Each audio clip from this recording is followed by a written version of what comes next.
صباح الخير بالليل على حسب توقيتكم. تعالوا نعمل النهاردة الكبة الذهبية الاقتصادية بأبسط وأسهل طريقة وبدون مكنة فرم ولا خطوات كتير، وهتطلع شكلها تحفة وطعمها يجنن ولونها ذهبي ومقرمشة زي ما انتوا شايفين كده، وبمكونات بسيطة جدا وناجحة مش هتفك معاكم أبدا في الزيت، وكمان مش هتشتروها من بره تاني وهتعملوها في البيت بكل سهولة، ومن حلاوتها بجد مش هتبطلوا تعملوها. لو أول مرة بقى تتابعوني ما تنسوش الاشتراك في القناة وفعلوا جرس التنبيهات عشان يوصل لكم كل جديد. ويلا نشوف هنعملها ازاي. أول حاجة معايا كوبايتين من البرغل الناعم، يعني تقريبا 300 جرام من البرغل، ومعاهم كمان نص كوباية من السميد، وحطيت عليهم كوبايتين ونص من المية السخنة المغلية، بس نخلي بالنا أهم حاجة يكون البرغل ناعم مش خشن، وهقلبهم كويس مع بعض جدا واتأكد ان كل حبات البرغل متغلفة بالمية كويس جدا، وبعدين هغطيهم بقى واسيبهم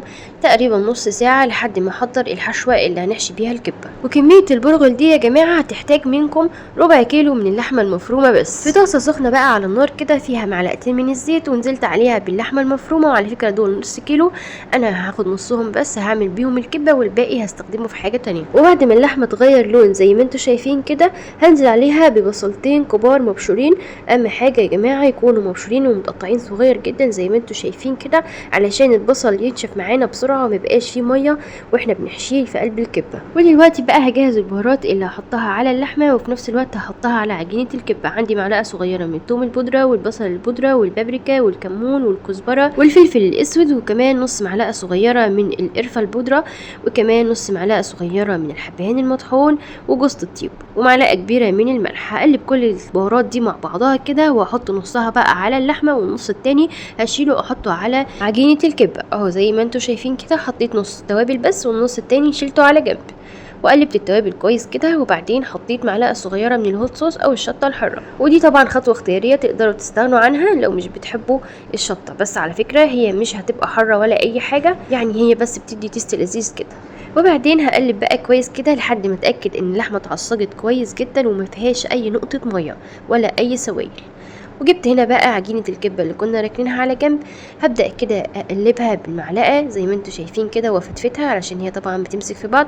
حطيت عليها نص كوباية من الدقيق، وكمان حطيت عليها باقي التوابل اللي كنا شايلينها على جنب، وزودت عليها بقى نص معلقة صغيرة من الكركم. وطبعا الكركم هنا يا جماعة بيديها لون حلو جدا.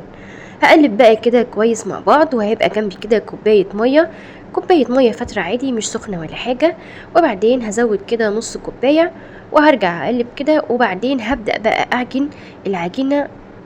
هشيل بقى المعلقه كده وهبدا استخدم ايدي علشان تتعجن معايا كويس. شايفين هنا العجينه بدات تلم معايا، اهم حاجه تنعم معانا كويس جدا، ما بتاخدش وقت يا جماعه وسهله جدا. لو حسيتوا انها بتلزق ضيفوا لها معلقتين من الدقيق كده، انا هنا لقيتها لسه بتلزق ضفت لها معلقه وبعدين معلقه تانية ورجعت عجنتها تاني لحد ما اتشكلت معايا عجينه كده طريه، بس في نفس الوقت يعني بتلزق سنه بسيطه كده، مش بتلزق قوي وما بعرفش اتحكم فيها، لا زي ما انتوا شايفين كده بتتكون معايا العجينه وبقدر اشكلها على شكل الكبه. وبس كده بقت جاهزه معانا. هنا بقى اللحمه بعد ما بردت ضفت لها شويه كده من المكسرات، تقدروا تضيفوا اي نوع متوفر عندكم او تستغنوا عن المكسرات تماما لو مش متوفر عندكم خالص، بس هي طبعا الوصفه الاساسيه بيبقى فيها صنوبر، بس عشان تبقى اقتصاديه بنعمل بالحاجات المتوفره عندنا بس. وتعالوا بقى عشان نشكل الكبه. عندي هنا طبق صغير فيه شويه من الزيت، بحط ايدي فيه كده وبدهن ايدي كويس من الزيت، وباخد قطعه من العجينه واكورها، وبعدين ابدا اعمل فيها فراغ من جوه بنفس الطريقه اللي انتوا شايفينها دي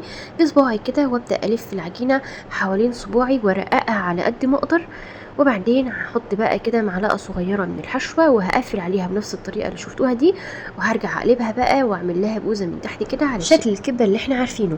وبعد ما اخلص بقى كده واظبطها هبدا كده انعم السطح بتاعها زي ما انتوا شايفين. اي حاجه احس ان هي مش ناعمه او مفتحه معايا هحاول كده امشي عليها بصباعي كده زي ما انتوا شايفين، هلاقيها بتنعم معايا وبتتقفل معايا وبيبقى سطحها املس زي ما انتوا شايفينها كده. وبس كده طبق بقى جنبي دهناه زيت كويس جدا، وببدا ارص عليه الكبه اللي انا بعملها. وهنا زي ما انتوا شايفين ببل ايدي بالزيت، وبعدين ببدا اخد قطعه من العجينه واكورها، وبعدين اعمل فيها فراغ من النص والفها حوالين صباعي، وبعدين اقفل عليها بالشكل اللي انتوا شايفينه ده واقلبها وارجع اعمل لها بوزه من تحت، وبعدين اي حاجه عندي بنعمها علشان يبقى سطحها املس. وطبعا كل ما تحسوا ان ايديكم بدأت تلزق بلوها بالزيت تاني. وزي ما انتوا شايفين يا جماعة طريقتها سهلة جدا ومفيش ابسط منها، ومحتاجناش بقى ماكينة فرم ولا اي حاجة، وعجناها بايدينا بكل سهولة، والعجينة طالعة معانا حلوة جدا زي ما انتوا شايفينها كده اهيت. وعايزة اقول لكم بقى ان الكمية البسيطة اللي احنا عملناها دي هتعمل عدد كبير معاكم، يعني تقريبا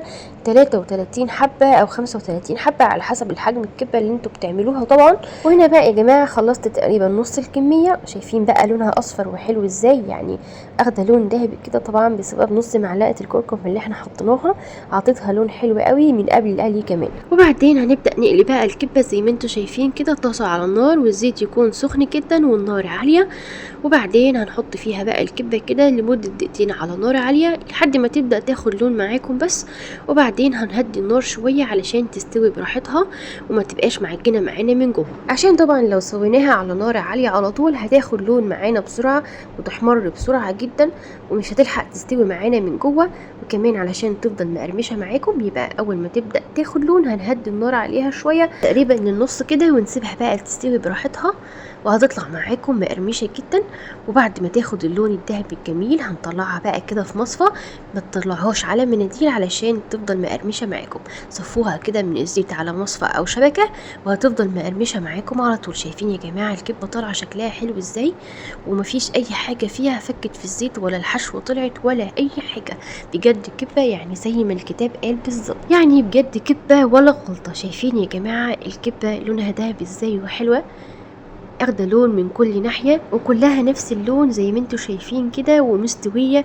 واحلى حاجة بقى فيها انها مقرمشة كمان يا جماعة، شايفين بقى الحشوة من جوه لذيذة ازاي، وكمان الكبة من جوه يعني البرغل نفسه مش سمكه تخين ولا حاجة، لأ سمكه رفيع هو زي ما انتوا شايفين. والعجينة كانت ناجحة جدا يا جماعة ومتماسكة ما بتفكش ابدا في الزيت زي ما انتوا شايفين كده.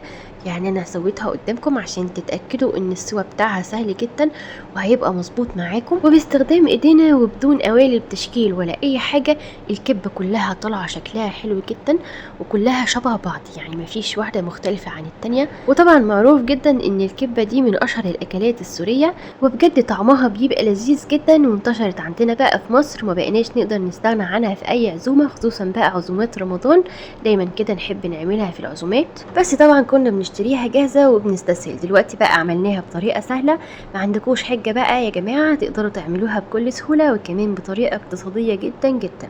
وطبعا انا حمرت نصها بس، والنص التاني بقى زي ما انتوا شايفين كده هحطه في الفريزر زي ما هي مفرودة كده على الطبق، هدخلها الفريزر لحد ما تتجمد كويس جدا، وبعدين بقى احطها في اكياس تلاجة او علب تلاجة زي ما نحب وهنحفظها في الفريزر. ووقت بقى ما نيجي نقلي الكبة هنطلعها قبلها ب10 دقايق بس. وبس خلاص كده عملنا احلى كبة مقرمشة ولذيذة، جربوها بقى واتمنى تعجبكم. لايك بقى لو عجبكم الفيديو، وما تنسوش الاشتراك في القناة وكتروا الشير، واشوفكم على خير.